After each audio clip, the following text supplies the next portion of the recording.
En los siguientes minutos revisaremos de forma breve y global la evaluación del aneurisma aórtico por imagen.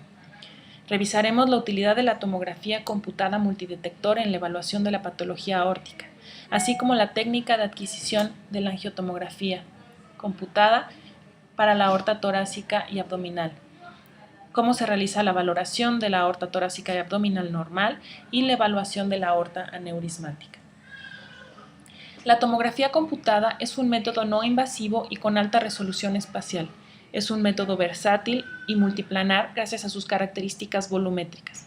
Asimismo, es un método no operador dependiente y que se realiza de forma rápida, con un tiempo de estudio que generalmente va de 5 a 10 segundos, que no requiere sedación y el paciente está fuera de sala aproximadamente en 10 minutos, lo cual lo hace el método de elección sobre todo en los síndromes aórticos agudos. En cuanto a la técnica de la angiotomografía de aorta, el paciente debe estar en ayuno, ya que se administrará material de contraste. La cantidad de material de contraste puede variar de 80 a 120 mililitros dependiendo del hábitus del paciente, de su índice de masa corporal y el grado de dilatación del aneurisma. Generalmente se puede administrar un bolo de solución salina que sigue al bolo de contraste, que puede ser entre 40 y 50 mililitros. El caudal ideal que se debe utilizar es de 4.5 a 5 mililitros sobre segundo y debe utilizarse de preferencia una vena antecubital con un catéter de buen calibre. Para lograr una adecuada atenuación de la aorta, se puede utilizar técnica de bolus tracking o técnica de test bolus. En cuanto al bolus tracking, se utilizará un umbral de 120 a 150 unidades Hounsfield y el lugar donde se sitúe el ROI para el bolus tracking dependerá de las características de la aorta a evaluar. Se puede utilizar la aorta ascendente o descendente en el caso de evaluar la aorta torácica y en el caso de evaluar la aorta abdominal se puede utilizar la porción infradiafragmática de la aorta abdominal. Sin embargo, cuando se encuentren aneurismas de gran tamaño, se puede utilizar la luz del aneurisma o la porción distal de la aorta para lograr una adecuada atenuación de la totalidad del aneurisma y poder caracterizarlo adecuadamente. Se debe realizar siempre una fase simple, la cual nos va a permitir evaluar la presencia de calcio y las características que tiene este calcio. De igual forma nos va a permitir identificar la presencia de hematomas intramurales que pueden simular trombos en las fases contrastadas, pero que en la fase simple podemos realizar adecuadamente esta distinción.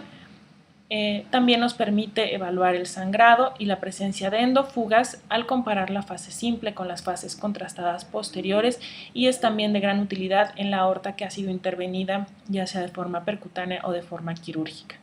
La fase arterial debe adquirirse y es la fase angiográfica como tal que nos permite evaluar la luz del aneurisma y del resto de la aorta y la fase tardía debe adquirirse particularmente en pacientes que ya tienen presencia de endoprótesis y que nos va a permitir identificar endofugas las cuales pueden tener un flujo lento hacia el paso del aneurisma excluido y pueden ser solo observadas en esta fase tardía. En cuanto a la evaluación de la imagen como tal, gracias al grosor submilimétrico y la característica isotrópica de los voxeles de la tomografía, nosotros podemos realizar evaluación multiplanar ya una vez con la imagen adquirida, la imagen inicial axial. El postprocesamiento también puede incluir imágenes con máxima intensidad de proyección, MPRs curvas, así como las reconstrucciones tridimensionales e incluso navegación virtual. Esto es muy importante ya que las mediciones directas en los planos axiales pueden sobreestimar el tamaño de los aneurismas y para el seguimiento esto puede ser determinante en el momento de intervenir o no intervenir un aneurisma torácico o abdominal. De forma que las mediciones en los planos ortogonales son mucho más reproducibles y gracias a estas reconstrucciones nosotros podemos lograr medir los diámetros de la aorta o los diámetros de un aneurisma en su eje real transversal y poder realmente realizar un seguimiento adecuado.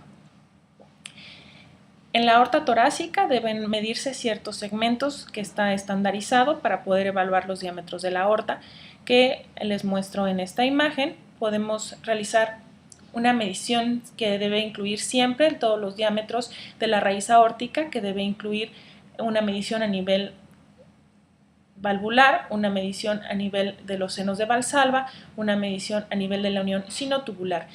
Posteriormente también se realizan mediciones a nivel del arco proximal, a nivel de la aorta ascendente y de la aorta descendente, mientras que en la aorta abdominal se debe realizar una medida en la aorta abdominal suprarrenal, por arriba de las arterias renales, por abajo de las arterias renales y a nivel de las ilíacas de igual forma. ¿Cómo se define un aneurisma? Un aneurisma se define como una dilatación de 1.5 veces en relación al segmento de referencia adyacente de la aorta. Sin embargo, también existen ciertos criterios del diámetro como tal que se utiliza para las mediciones en adultos, tomando como rangos normales hasta 4 centímetros en la aorta ascendente, hasta 3.5 centímetros a nivel del arco, hasta 3 centímetros en la aorta descendente y hasta 2.5 a 3 centímetros en la aorta abdominal. Se ha encontrado en los diferentes estudios que los mayores determinantes para el diámetro de la aorta son la edad, la presión sistólica y la superficie corporal más que el género como tal. Las causas de aneurisma pueden ser muy variadas. En esta lista trato de enumerarlas. Lo más frecuente es que encontremos aneurismas asociados a aterosclerosis. Sin embargo, es importante conocer que existen otras causas como factores genéticos en los síndromes de Marfan y de Ehlers-Danlos o causas postraumáticas y causas infecciosas. El 50% de los pacientes que tienen un aneurisma torácico también tienen aneurisma abdominal, por lo cual es importante realizar una evaluación completa de la aorta. En cuanto al aneurisma abdominal, la sensibilidad del examen físico está directamente relacionado con el diámetro del aneurisma, de forma que se puede encontrar una sensibilidad del 29% en aquellos aneurismas de menores de 4 centímetros y sube hasta el 75% en aquellos que son mayores de 5 centímetros.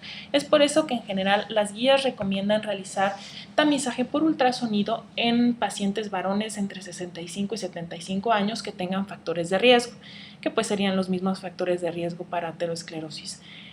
Esto se ha visto que se traduce en una reducción en la mortalidad, ya que se detectan los aneurismas a tiempo. El beneficio es menos evidente en los estudios en el género femenino, pero igualmente algunos expertos sugieren la realización de este screening en pacientes mujeres. El ultrasonido tiene muy buena sensibilidad y especificidad, que son del 95 y 100% para detectar el aneurisma abdominal. Sin embargo, sí se sabe que el ultrasonido puede infraestimar el diámetro en las aortas aneurismáticos hasta 1 centímetro, por lo cual, tanto para el seguimiento como para determinar el verdadero diámetro y decidir tratamiento, sí está indicado realizar una tomografía computada en fase angiográfica. El 80% de los aneurismas abdominales ocurren por debajo de las arterias renales. Aquí les muestro un ejemplo de un gran aneurisma abdominal que se encuentra en la porción infrarrenal de la aorta y presenta un trombo intramural. Dentro de las otras causas de aneurismas podemos considerar también las causas infecciosas que suelen tener una morfología diferente. Los aneurismas, por ejemplo, en este caso es un aneurisma francamente sacular en la porción del arco de la aorta torácica, y cuando vemos en la ventana para pulmón vemos estas imágenes de nódulos centrilobulillares y algunas imágenes en árbol en gemación que sugieren una probable etiología infecciosa de este aneurisma.